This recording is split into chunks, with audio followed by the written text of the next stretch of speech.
kasus Pina ya, bisa dicek pada saat peristiwa terjadi, gitu ya. Pemilik handphone orang-orang yang mungkin menjadi pelaku pasti berada di tempat waktu itu. Itu bisa.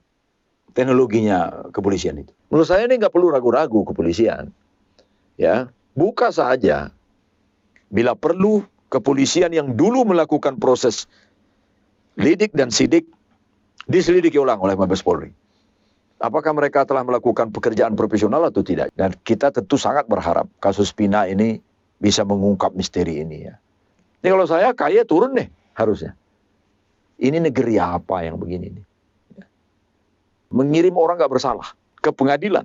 Lalu pengadilan memutusnya sebagai pelaku. Padahal dia bukan pelakunya.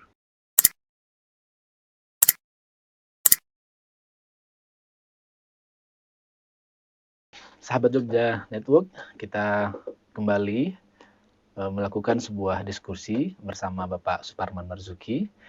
Kalau sebelumnya kita banyak membahas isu-isu politik, isu-isu negara hukum dan demokrasi, hari ini menjadi edisi yang agak spesial karena kita akan membahas yang lebih kental pada pendekatan pidana.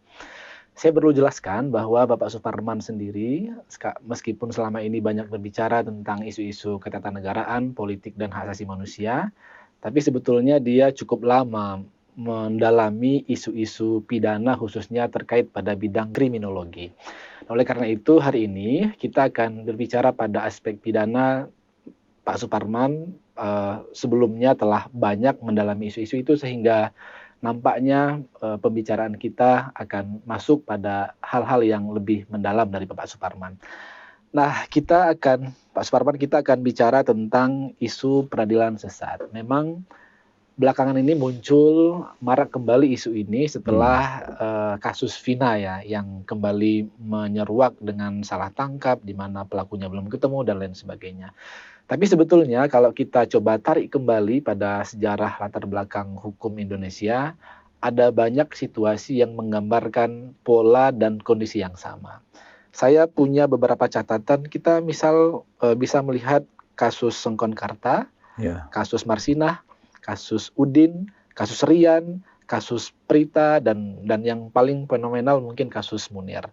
Nah, Pak Suparman melihat situasi ini bagaimana sebagai pandangan umum terhadap pengantar diskusi kita? Wah, ini fenomena, saya sebut sebagai fenomena ya, bukan gejala ya, karena terjadi terus-menerus. Sebetulnya bukan gejala baru atau bukan fenomena baru di Indonesia saja. Di negara-negara maju juga terjadi hal semacam ini. Setidak-tidaknya dalam sejarah yang sempat saya rekam melalui bacaan-bacaan, sejak abad 16 sudah ada fenomena orang dijadikan tersangka, bahkan dipidana, bahkan dihukum mati, dan terbukti kemudian bukan dia pelakunya. Maka peristiwa semacam ini disebut oleh literatur internasional itu sebagai peradilan yang sesat. Kenapa disebut peradilan yang sesat? Ada proses penegakan hukum yang tidak profesional. Ada proses penegakan hukum yang tidak dijalankan dengan baik dan benar oleh aparat penegak hukum. Dengan berbagai macam latar belakang, dengan berbagai macam motif. Ya. Jadi ada motif macam-macam ini, karena tergantung pada jenis kejahatannya. Karena kejahatan ini ada yang kita kategorikan sebagai kejahatan konvensional, yang disebut dengan literatur kriminologi sebagai conventional crime, dan ada kejahatan-kejahatan non-conventional crime. Korupsi, kejahatan lingkungan, terorisme, termasuk di dalamnya adalah kejahatan yang disponsori atau melibatkan para pejabat tinggi, baik pejabat tinggi pusat di tingkat pusat maupun pejabat tinggi di tingkat daerah. Nah, ini bukan hal baru sebetulnya. Nah, bahwa yang terjadi belakangan ini menyeruak kembali seiring dengan kasus meninggalnya atau kekerasan yang dialami oleh Vina bersama pacarnya di suatu tempat di Jawa Barat sana, ini melengkapi perjalanan sejarah ketidakbenaran, ketidakprofesionalan aparat penegak hukum di dalam menegakkan hukum pidana. Itu saya kira. Kalau kata kuncinya adalah ketidakprofesionalan, Pak Suparman, berarti ada situasi di mana polisi seperti di kasusnya polisi, jaksa, dan hakim seperti di kasusnya Vina ya menangkap orang yang salah, atau justru di mana orang yang sejatinya tidak menjadi pelaku tetapi dipaksakan untuk menjadi pelaku misalnya dan lain-lain. Ya, variasinya banyak. Variasinya banyak. Satu variasi adalah menjadikan orang lain sebagai tersangka dari satu perbuatan yang dia tidak lakukan. Yang kedua variasinya adalah menjadikan orang tersangka yang sesungguhnya dia adalah memperjuangkan kebenaran. Itu bisa terjadi. Nah, kasus Prita jenis mentersangkakan orang yang memperjuangkan hak-haknya. Yang ketiga, mentersangkakan orang untuk satu perkara yang tidak lazim secara kualitas kuantitas perbuatannya. Kita ambil contoh, mungkin di luar sana bisa berbeda pendapat. Tapi itu sudah dikategorikan sebagai peradilan yang tidak seharusnya. Pencurian 3 biji kakao yang dilakukan oleh Nenek Minah, yang sangat terkenal itu, ya, sampai ke meja hijau. Sampai-sampai hakim yang mengadili perkara itu, saya masih ingat, karena saya kenal secara personal, namanya Bambang Lukmono, menangis terseduh-seduh di pengadilan itu. Karena harus mengadili satu peristiwa yang menurut dia tidak pantas sampai ke meja pengadilan. Ini bisa dikategorikan sebagai. Yang berikutnya, orang ditersangkakan ya karena dia berada di tempat dan waktu yang salah. Orang ditersangkakan bisa jadi karena aparat penegak hukum gagal menemukan bukti. Sementara dia diminta bahkan diperintahkan oleh atasannya untuk mengungkap perkara itu apapun caranya. Boleh jadi bisa begitu. Sehingga aparat penegak hukum di lapangan tidak punya pilihan lain selain berusaha apapun caranya menemukan tersangkanya. Nah, di antara variasi-variasi ini semua ada case-case-nya yang kita bisa tunjuk satu persatu. Kira begitu. Pak Suparman, tadi Anda menyebut ada kejahatan konvensional dan kejahatan non-konvensional atau kejahatan struktural ya barangkali bisa disebut dengan istilah itu. Nah, bisa berikan contoh yang lebih detail mungkin bagaimana ini bisa terjadi, terutama kejahatan yang non-konvensional atau apa? Ya. Non-konvensional itu unsurnya adalah itu murni kejahatan. Tetapi jenis kejahatannya itu kejahatan yang dilakukan oleh satu atau dua orang dengan motif-motif ekonomi, motif-motif balas dendam, motif-motif yang tidak ada sponsor kekuatan struktural di belakangnya. Kita kasih contoh Sengkon Karta. Sengkon Karta itu murni kejahatan konvensional. Ada orang mengalami pencurian dan kekerasan di tahun 74. Lalu polisi melakukan penyidikan, lalu menangkap Sengkon dan Karta, dua orang bersaudara. Divonis, dipenjara. Peristiwanya tahun 74. Itu murni. Itu namanya kejahatan konvensional yang motifnya pencurian biasa. Atau kalau disebut dengan istilah kepolisian itu curas. Pencurian dengan kekerasan. Dan ada kasus-kasus lain yang serupa dengan itu gitu ya. Ada juga yang saya sebut sebagai kejahatan non-konvensional. Atau istilah lainnya itu structural crime. Nah, structural crime ini bisa jadi ini ada orang yang melakukan korupsi besar. Ya. Untuk melindungi pelaku yang sesungguhnya atau mastermind dari peristiwa ini, bisa jadi dikorbankanlah orang yang sesungguhnya tidak melakukan itu. Atau melindungi pelaku utamanya dan hanya berhenti pada pelaku lapangan. Ini juga termasuk peradilan yang sesat. Atau non-konvensional ini kejahatan yang dilakukan lalu aparat penegak hukum menangkap pelaku ya untuk melindungi pelaku sesungguhnya. Pelaku sesungguhnya. Jadi dia bukan pelaku. Tapi untuk melindungi pelaku yang sesungguhnya, karena mungkin pelaku yang sesungguhnya ini punya kaitan atau punya latar belakang sebagai orang yang pegang jabatan, ya, maka untuk melindungi itu dijadikanlah orang lain sebagai tumbal. Boleh jadi juga kalau orang ini ditangkap sebagai pelaku sesungguhnya, dia bisa menceritakan apa yang terjadi terhadap aktor. Maka orang ini jangan ditangkap, dia diselamatkan. Sebenarnya dia pelaku. Tapi dia tidak dijadikan tersangka, yang dijadikan tersangka adalah orang lain. Bukan orang ini. Sebab kalau orang ini yang dijadikan tersangka, dia bisa bernyanyi tentang tindakan-tindakan kriminal lain di balik peristiwa ini. Gitu ya. Ya, dia bisa menyeret orang lain. Dia bisa menyeret orang lain. Nah, ini bisa jadi seperti itu peristiwanya gitu. Nampaknya kita familiar dengan banyak kasus ya Pak Ustaz. Ya. Ada kasus Sambo yang baru-baru ini, Betul. kemudian Harun Masiku juga yang dikhawatirkan akan membongkar banyak aktor kalau sampai dia ketemu. Nah, saya ingin masuk pada ada satu hal yang sebagai mungkin kebanyakan masyarakat umum ya tidak sampai berpikir jauh ke sana. Apakah mungkin ada satu perkara yang pelakunya direkayasa di proses di kepolisian? Bukankah ada proses yang cukup panjang di internal kepolisian sampai masuk ke kejaksaan, disidangkan di pengadilan, lalu diputus? Bagaimana mungkin ini bisa terjadi? Bisa, sangat bisa. Sangat bisa dilakukan itu.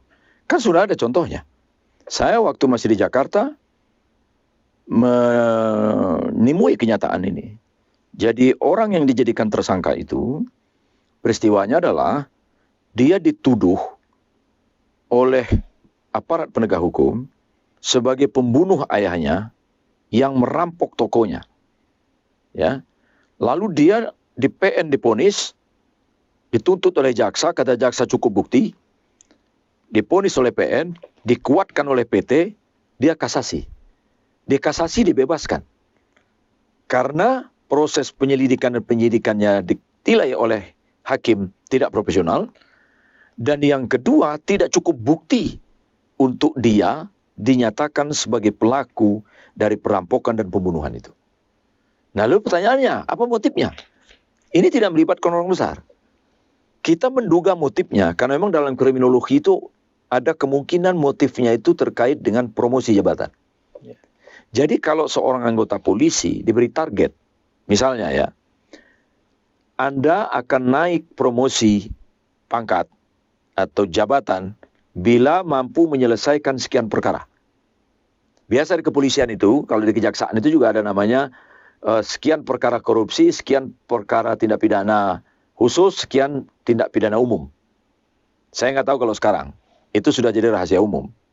Kalau Anda bisa menyelesaikan ini sekian, ini sekian, ini sekian, Anda promosi. Boleh jadi ini ya menginspirasi orang yang pengen promosi untuk melakukan tindakan semacam ini. Melakukan satu rekayasa, ya, menjadikan seseorang sebagai tersangka, padahal dia bukan pelakunya. Nah, itu bisa jadi begitu. Karena ada motif itu. Saya ada dua catatan, Pak Suparman. Berarti kalau begitu, ada alat bukti yang dibuat dengan sangat lemah dalam proses itu, direkayasa sedemikian rupa, padahal nampaknya akan sangat kentara, itu lemah ya. Harusnya hakim bisa melihat, maksud saya. Yang kedua, apa tidak ada proses check and recheck di internal kepolisian? Apakah semua dipercayakan kepada seorang penyidik untuk menyatakan cukup alat bukti lalu naik ke kejaksaan? Ya, kalau proses peradilannya berjalan fair, sesuai dengan due process of law ya, proses peradilan yang fair, proses peradilan yang adil, harusnya ada perwira yang melakukan eksaminasi terhadap hasil sidik dan hasil lidik. Ada itu, namanya gelar perkara. Ya. Nah, gelar perkara itu kan dinilai di situ sebetulnya. Kalau profesional, sesuatu yang misalnya tidak ditemukan buktinya atau belum ditemukan buktinya, jangan segera menetapkan orang sebagai tersangka. Itu bisa. Perkara ini kemudian dikirim ke kejaksaan. berkas pemeriksaan BAP itu dikirim ke kejaksaan. Di kejaksaan itu ada namanya jaksa pemeriksa perkara. Dia akan teliti lagi nih. Dia akan kasih catatan-catatan. Kalau belum lengkap, kurang bukti, tidak meyakinkan, itu dikembalikan ke kepolisian. Dengan catatan-catatan agar polisi melakukan langkah-langkah ini, langkah-langkah ini, langkah-langkah ini. Gitu. Nah, dalam perkara-perkara yang kemudian disebut oleh buku ini, sebagian, sebagai perkara peradilan sesat, apakah mekanisme ini dilalui atau tidak? Kita tidak tahu. Tapi ada satu soal yang sudah sering dibahas ya. Ada hubungan ketidakenaan antara aparat kepolisian dengan kejaksaan. Yang seringkali itu menurut saya barangkali ini pakai ini harus dihilangkan ya. Kejaksaan merasa tidak enak kalau tidak memberikan dukungan kinerja kepada kepolisian misalnya. Karena memang dalam beberapa hal kejaksaan itu seringkali juga membutuhkan bantuan kepolisian, terutama dalam eksekusi. Eksekusi mereka butuh bantuan dari para aparat kepolisian untuk mengamankan eksekusi itu. Gitu. Nah itu kadang-kadang, tidak selalu, kadang-kadang menimbulkan rasa pakai Nah ini menurut saya bagian dari unprofesional kendak ya. Satu proses penanganan perkara yang tidak profesional. Nah, lalu apakah ada mekanisme kontrol lain gitu? Ada mekanisme kontrol lain itu namanya pra-peradilan. Dulu pra-peradilan itu tidak mencakup penetapan orang sebagai tersangka. Tidak. Tapi setelah peristiwa Budi Gunawan, lalu ada gugatan Mahkamah Konstitusi, maka penetapan orang sebagai tersangka sudah menjadi objek pra-peradilan. Nah, ada upaya pra-peradilan. Tapi selama ini pra-peradilan itu nggak efektif untuk menjadi instrumen kontrol bagi proses penyelidikan-penyidikan dan penahanan. Banyak yang dimenangkan itu aparat penegak hukum ketimbang yang memohonkan pra-peradilan. Karena di pra-peradilan itu nggak cukup memeriksa alasan-alasan substantif orang untuk ditahan. Misalnya begini, orang boleh ditahan jika memenuhi 3 kemungkinan. Melarikan diri, mengulangi perbuatan, menghilangkan barang bukti. Ini yang disebut dengan syarat material. Syarat material ini sering kurang diuji di pengadilan oleh hakim tunggal yang memeriksa pra ini. Hakim kadang lebih melihat syarat formilnya. Oh, sudah diterbitkan surat perintah penangkapan. Padahal kadang surat perintah penangkapan itu keluarnya justru beberapa hari setelah orang ditangkap. Ya.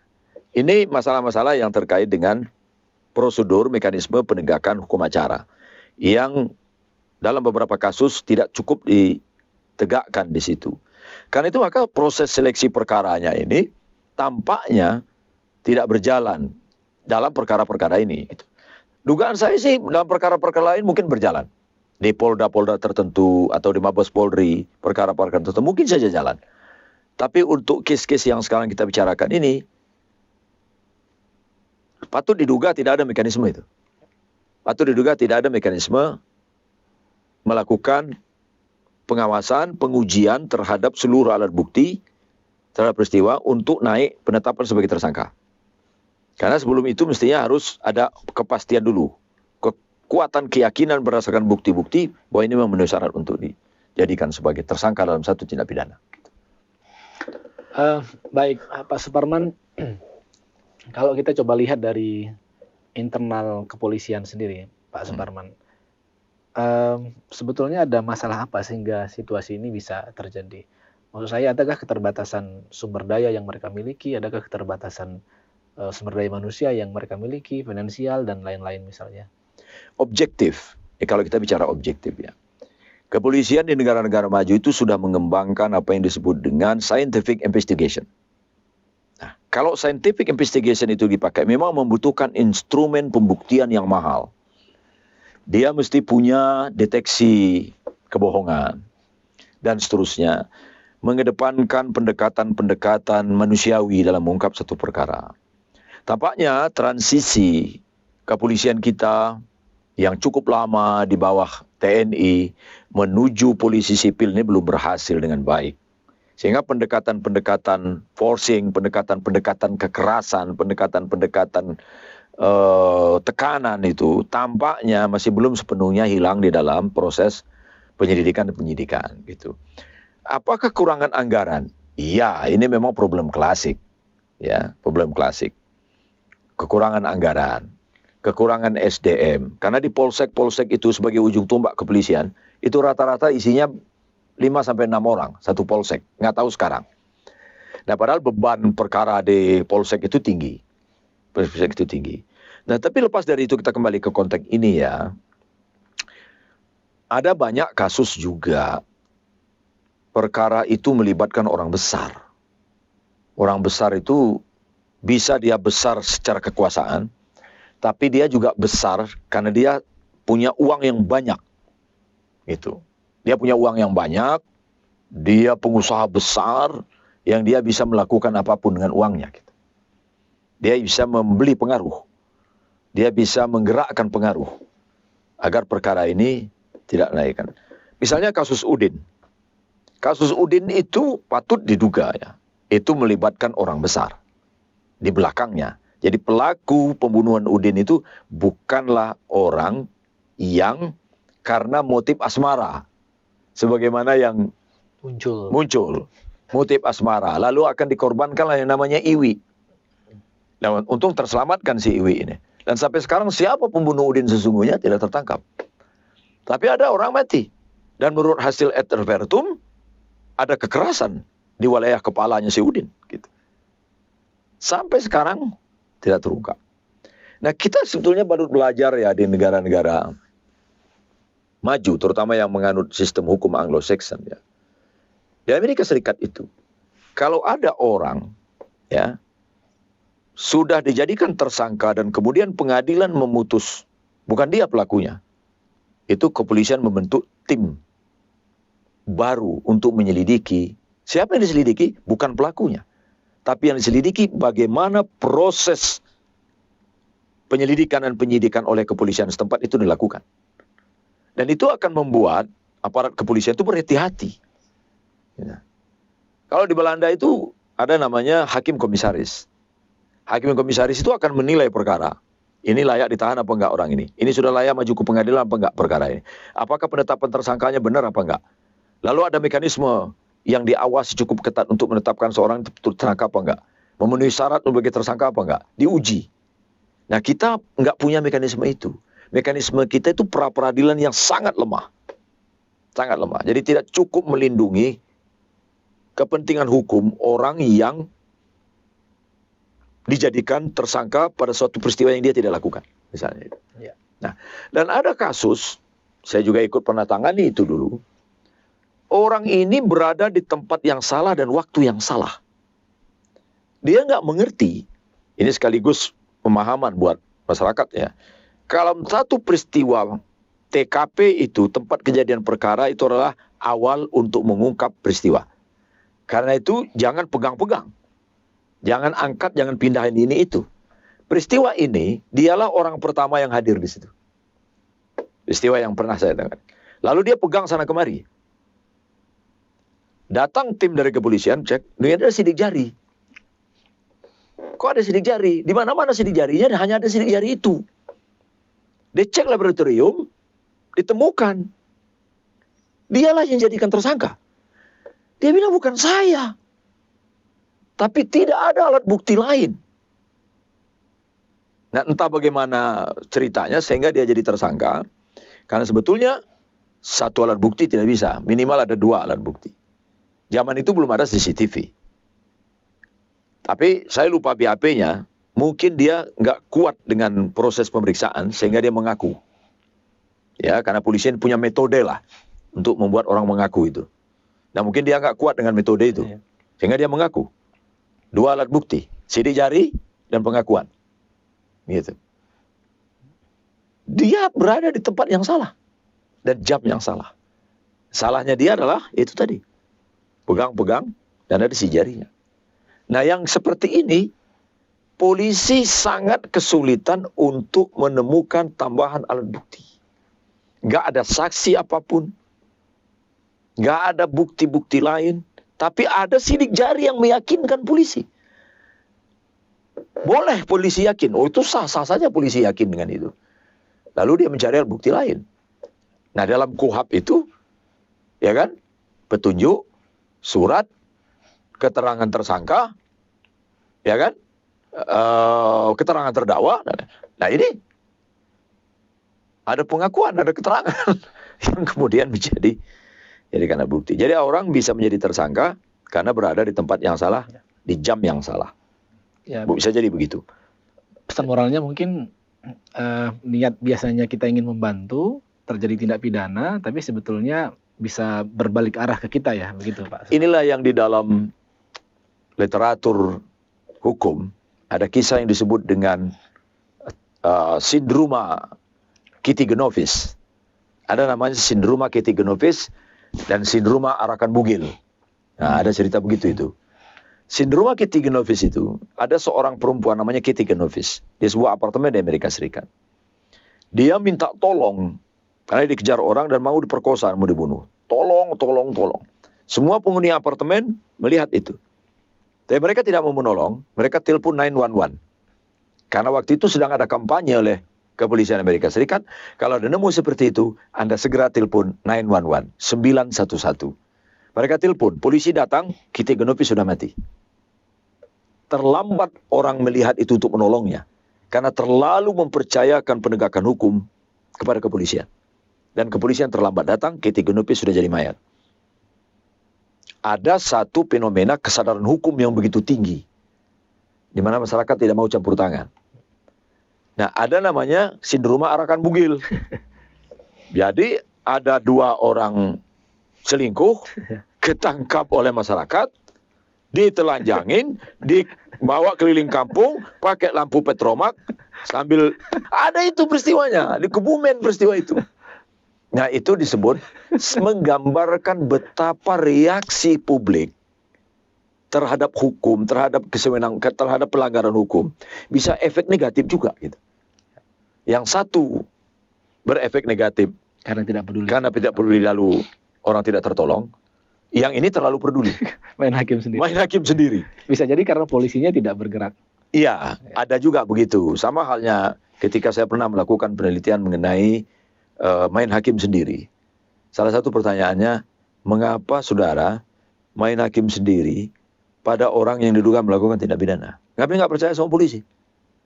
Polisi suka terlambat. Polisi biasanya dilepas. Padahal orang ini udah berulang-ulang nyuri di tempat kami ini. Ya udah, kita eksekusi aja. Jadi ada unsur tidak percayaan. Lalu masyarakat mengambil jalannya sendiri. Baik, saya satu pertanyaan lagi terkait dengan kepolisian, Pak Suparman. Ya. Anda sudah menyebutkan tadi salah satu unsur pentingnya adalah harus ada sistem atau mekanisme pengawasan ya, sebagaimana yang terjadi di Amerika. Nah, tadi sudah menyebutkan ada model scientific investigation. Norwegia mengenalkan interviewing investigation ya, atau investigasi interview ya. Yeah. Sebetulnya apakah sudah waktunya kita merubah mekanisme hukum acara dalam menemukan tersangka di Indonesia? Karena ini yang jadi tolak ukur yang jadi pintu masuk yang pertama, Pak Suparman. Pembaharuan revisi KUHP itu mutlak. Harus sudah dilakukan. Karena negara-negara asal KUHP kita, referensi KUHP kita di negara-negara itu sudah banyak berubah. Ya, perubahannya itu bukan hanya lebih melindungi pelaku, tapi juga memperhatikan korban, victim. Nah, tetapi apa yang penting dalam KUHP yang akan datang adalah menguatkan fungsi kontrol terhadap pelaksanaan kewenangan kepolisian, kewenangan kejaksaan, kewenangan KPK, kewenangan aparat penegak hukum lah, terutama sekali itu kepolisian. Harus dikuatkan kontrolnya. Satu, sistem hakim komisaris itu menurut saya lebih tepat dibanding hukum model pra-peradilan seperti selama ini. Kecuali kalau pra-peradilan mau dimodif menjadi lebih kuat misalnya. Itu lain hal. Yang kedua,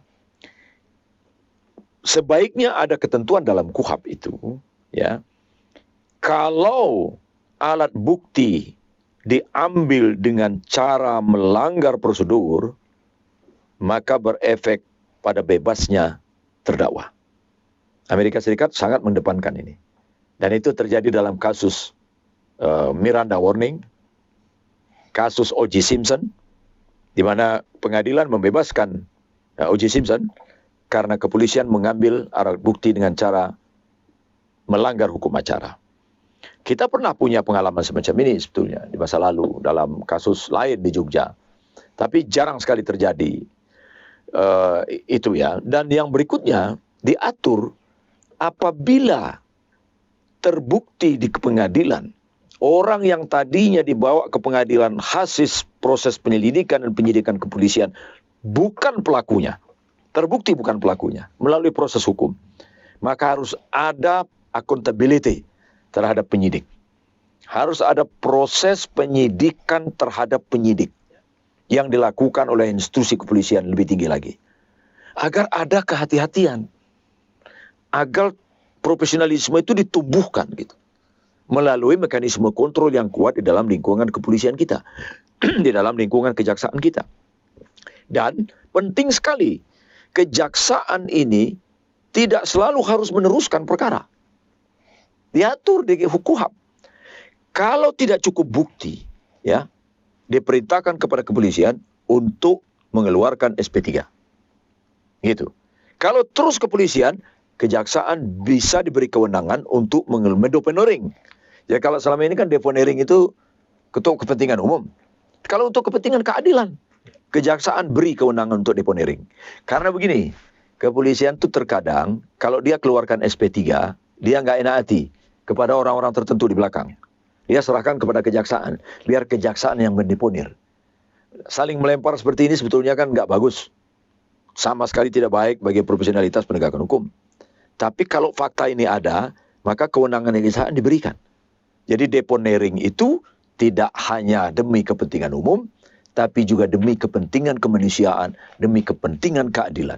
Berikan kewenangan deponering oleh kejaksaan. Saya kira kalau mekanisme ini dibangun, ada harapan penegakan hukum pidana kita ke depan itu tidak akan ada lagi judul buku semacam ini. Ini kan peradilan sesat jilid 1 ini. Ya kan? Bisa jilid 2, bisa jilid 3 dan seterusnya dan seterusnya. Saya kira ini yang penting, pelajaran penting untuk kita untuk kita sampaikan ke depan agar proses penegakan hukum kita oleh aparat penegak hukum itu makin baik. Pak Suparman, selanjutnya kita coba bahas kasus Vina ya, Pak Suparman. Kalau kita baca literatur sebetulnya bukan yang pertama kali ini terjadi. Ada banyak sekali situasi di mana seseorang ditersangkakan sebagai pelaku pembunuhan. Sudah di penjara berjalan 4 tahun, tiba-tiba korban, orang yang dibunuh tadi ternyata muncul. Dan dia nggak mati sebetulnya, padahal pelakunya sudah ada. Begitupun dalam kasusnya Vina ya. Kalau melihat rentetan ini dari awal, Pak Suparman, apa penilaian Anda terhadap kasus ini? Secara umum saya bisa katakan, tampaknya perkara ini kurang ditangani secara serius. Dari awal? Iya, dari awal. Ada penanganan yang tidak fair ya. Tidak fair dugaan saya begitu. Jadi kalau sekarang Polda Jawa Barat akan melakukan penyelidikan dan penyidikan yang sungguh-sungguh membuktikan pelaku yang sesungguhnya, itu tepat sekali sekarang. Nah, karena apa? Kontroversi di balik perkara ini terlalu kental ya. Kesaksian orang sekarang ini, saya kira ini kasus di mana orang bersaksi begitu banyak. Selama ini orang takut. Mungkin karena kasusnya sudah berlalu 8 tahun yang lalu. Orang sudah tidak ada lagi rasa takut. Atau diduga orang yang dulu mereka takuti sudah nggak punya kewenangan lagi sekarang. Jadi sebenarnya sejak awal perkara ini tidak cukup clear ditangani ya. Ditangani. Semua yang dituduh atau yang disangka sebagai pelaku, bahkan sebagian sudah dipidana, itu kan menyangkal. Dan saya mendengar pengakuan mereka tidak kuat dengan siksaan yang mereka alami dalam proses penyelidikan dan penyidikan. Kalau benar itu bukan hal baru sebenarnya. Di mana orang harus mengakui suatu perbuatan yang dia tidak lakukan. Lebih-lebih karena dia tidak kuat menahan penderitaan. Gitu ya. Dan itu bukan hanya terjadi di negara kita. Di negara-negara lain itu fenomena semacam ini juga terjadi. Nah mestinya cukup alasan bagi kepolisian sekarang untuk juga ragu. Ya. Cukup alasan bagi Mabes Polri, bagi Polda Jawa Barat untuk menyelidiki kasus ini betul-betul terbuka. Cukup alasan. Karena dari berbagai sudut, ya, dari keluarga, dari orang yang pernah dipidana, dari orang yang sedang menjalani pidana seumur hidup sekarang ini, orang yang menemukan pertama kali korban, memberikan keterangan yang secara tidak langsung maupun langsung membantah hasil penyelidikan dan penyidikan yang sudah dilakukan polisi yang telah berujung ditetapkannya sejumlah orang sebagai pelaku dan sekarang dipidana. Bahkan ada yang sudah keluar selesai menjalani. Menurut saya ini nggak perlu ragu-ragu kepolisian. Ya, buka saja, buka saja. Karena itu tidak ada ruginya. Institusi kepolisian itu akan untung. Rasa hormat orang kepada kepolisian akan makin baik. Kalau kepolisian itu makin terbuka, makin berani, ya fair, dan umumkan saja. Sekarang saya dengar beritanya orang tuanya korban yang laki-laki itu sudah diamankan oleh Propam, sedang diselidik. Apakah dia terlibat apa enggak, kita tunggu saja. Tapi tidak-tidaknya saya bilang sudah ada kemajuan di langkah kepolisian. Nah ini mesti harus didorong, ya, agar kepolisian berani membuka siapa pelaku. Kalau yang sekarang sudah divonis seumur hidup oleh pengadilan itu, ya mereka punya alasan untuk mengajukan PK. Dan boleh PK 2 kali. Ya, PK 2 kali. Dengan alasan, dan itu segera dibebaskan. Yang justru menjadi pertanyaan saya sebenarnya, bagaimana proses hukum di pengadilan? Gunanya pengadilan itu, ya, untuk memastikan kebenaran dengan alat bukti suatu peristiwa. Dia bukan pengadilan itu sekedar menyetujui dakwaan jaksa. Ya. Ya. Enggak sekedar itu, tapi mereka menguliti perkara ini sehingga benar-benar diyakini kebenaran peristiwa ini dan kebenaran atau ketidakbenaran pelakunya. Iya, Kak. Kayak diponis mereka seumur hidup. Nah, dengan begini nih, menurut saya kepolisian gak usah ragu-ragu untuk membukanya kembali. Bila perlu, kepolisian yang dulu melakukan proses lidik dan sidik diselidiki ulang oleh Mabes Polri. Apakah mereka telah melakukan pekerjaan profesional atau tidak? Jangan-jangan mereka tidak menjalankan tugas-tugas penyidikan tidak sesuai dengan hukum acara, sesuai dengan prinsip-prinsip etika Tribrata misalnya, etika kepolisian. Ini mesti harus dibuka. Itu menarik, Pak Suparman. Selama ini mata tertuju pada kepolisian. Tapi sebetulnya harusnya jadi pertanyaan kita bagaimana proses dia di pengadilan. Tadi Pak Suparman menyampaikan ada situasi iwah pekeuh antara jaksa dengan polisi. Yeah.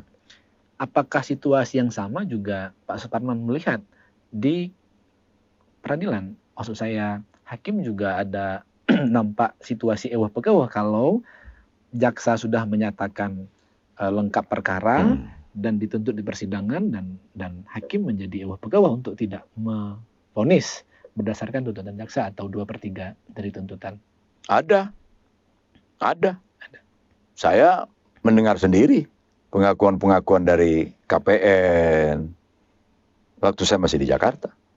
Mereka bilang, kami nggak enak nanti. Kami juga khawatir kepolisian tidak supporting dengan tugas pengadilan ketika kami akan melakukan tindakan eksekusi atas putusan pengadilan. Kami juga khawatir kalau kepolisian nggak membackup persidangan yang sensitif, yang butuh pengawalan gitu. Dan ada yang paling penting, kemalasan berpikir para hakim kita. Gitu. Malas berpikir. Ya untuk menilai suatu perkara ini demikian rupa. Artinya ada semacam pikiran, tindakan melepaskan tanggung jawab. Udahlah kalau nggak setuju silakan banding. Ya, dia melepaskan tanggung jawabnya. Sekedar melepaskan tanggung jawab. Kalau mau protes silakan ke banding. Kalau mau berjuang silakan ke banding. Menurut saya ini cara berhukum yang tidak bertanggung jawab. Cara berhukum yang tidak bertanggung jawab.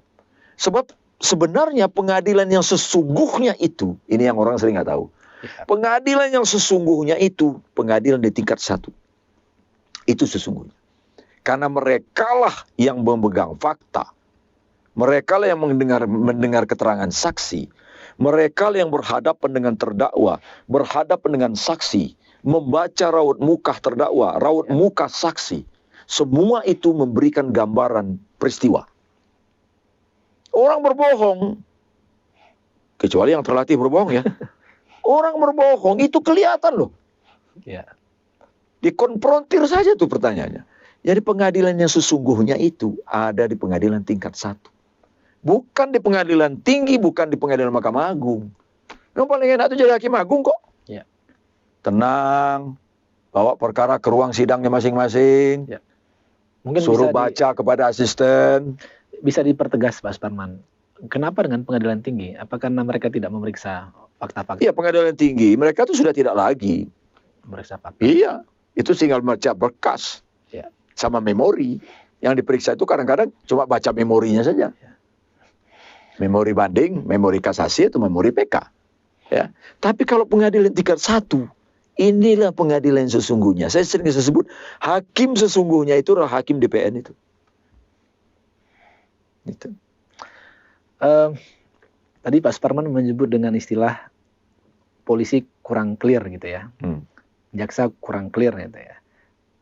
Apa yang dimaksud kurang clear itu unprofesional? Tidak. Maksud saya gini Pak Suparman, apakah kita bisa katakan kalau begitu ada kemungkinan besar bahwa polisi yang melakukan penyelidikan dan penyidikan, jaksa yang melakukan penuntutan dan menyatakan alat bukti lengkap, kemudian hakim di pengadilan yang memeriksa perkara itu tidak profesional?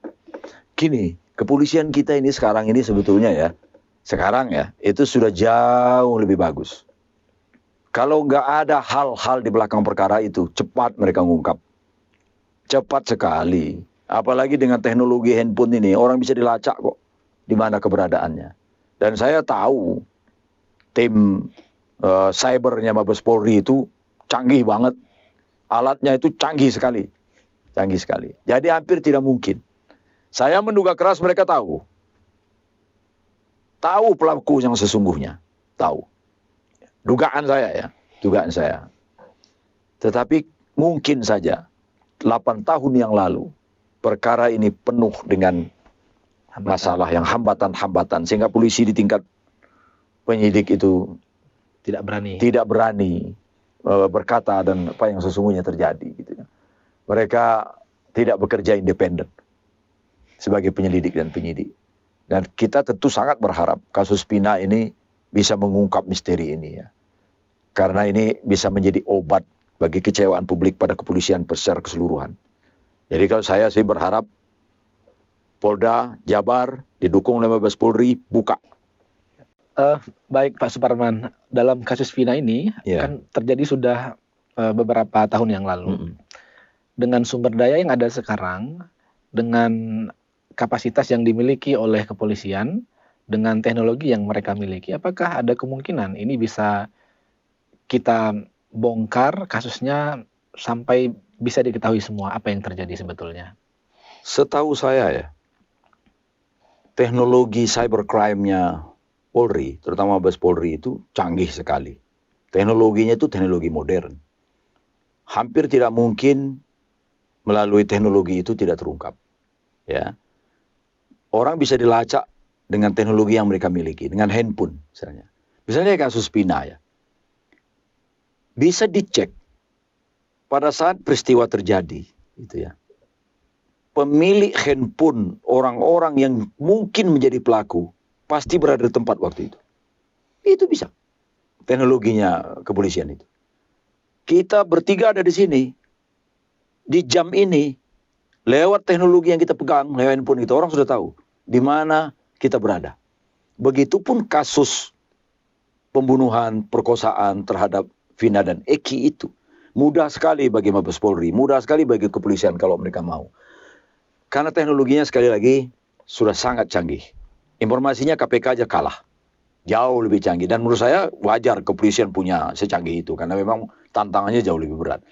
Tapi teknologi akan menjadi teknologi. Seonggok teknologi canggih. Kalau orang yang mengoperasikannya itu tidak bekerja independen. Nah, sekarang apakah mungkin? Mungkin. Tinggal kita tunggu saja. Dan mudah-mudahan sekali ini kepolisian itu bekerja independen. Tidak ada tekanan, tidak ada intimidasi, dikawal prosesnya, dan itu bisa terungkap. Bukan sulit bagi kepolisian itu. Orang dimutilasi aja kepolisian bisa dengan cepat kok. Hanya dengan sehelai rambut, teknologi DNA-nya kepolisian itu bisa membuktikan jenis kelaminnya, berapa umurnya, berapa berat badannya, bahkan menduga golongan darahnya hanya dengan sehelai rambut. Sudah sangat canggih teknologi kepolisian kita itu. Tinggal sekali lagi, apakah yang memegang cybercrime itu bekerja independen atau tidak? Itu pertanyaannya. Nggak perlu ragu, nggak perlu takut. Karena sudah terlalu banyak sejarah panjang pengadilan kita mengadili orang-orang yang tidak menjadi pelaku dari suatu tindak pidana. Mau taruh mana kita ini? Ya, ada orang yang bukan pelaku, lalu berhadapan di pengadilan dan dikirim ke penjara, padahal dia bukan pelakunya. Ini negeri apa yang begini ini? Ya. Rasanya seperti bukan manusia kita ini. Ya. Bukan manusia, mengirim orang nggak bersalah ke pengadilan, lalu pengadilan memutusnya sebagai pelaku, padahal dia bukan pelakunya. Ini bagaimana ini? Masih bisa dimaafkan kalau itu error yang bukan karena kesengajaan. Gitu. Oh, bukan sengaja aja nggak bisa dimaafkan. Ya. Karena pengadilan itu nggak boleh salah. Nggak boleh salah. Itu penting banget ya. Hakim itu nggak boleh salah. Gitu. Sekalipun ada asas. Putusan pengadilan yang diambil dengan alat bukti yang palsu dan hakim tidak tahu, putusannya tetap berlaku. Itu asasnya. Tetapi sebelum itu terjadi, disinilah pentingnya hakim melakukan langkah-langkah. Itu saya tuh sering sekali miris ya. Jadi tidak salah kalau ini disebut sebagai peradilan yang sesat sekali.